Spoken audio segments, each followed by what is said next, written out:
விஜய் டிவியின் Pandian stores 2 serial தொடர்ந்து சேனலின் முன்னணி சீரியலாக மாஸ் காட்டி வருவது அனைவருக்கும் தெரிந்த விஷயம்தான்.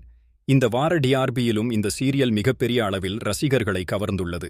இந்நிலையில் இன்றைய எபிசோடும் ரசிகர்களை வெகுவாக கவரும் வகையில் அமைந்திருந்தது.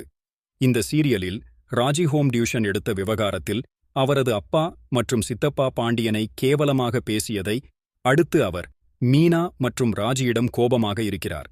தன்னுடைய அப்பா கேவலப்பட்டதை அடுத்து செந்தில் மற்றும் கதிரும் தங்களின் மனைவியிடம் பேசாமல் கோபத்தை காட்டுகின்றனர். இந்நிலையில் தன்னுடைய அத்தை கோமதியிடம் நாங்கள் நடந்து கொண்ட சூழ்நிலை குறித்து ராஜி மற்றும் மீனா இருவரும் பேசுகின்றனர். அவர்களுக்கு தங்கமயிலும் சப்போர்ட் செய்த நிலையில் கோமதி மீனா மற்றும் ராஜியிடம் பேச துவங்குகிறார். அவர்களின் உறவு பழையபடி மீண்டும் சிறப்பாக அமைகிறது.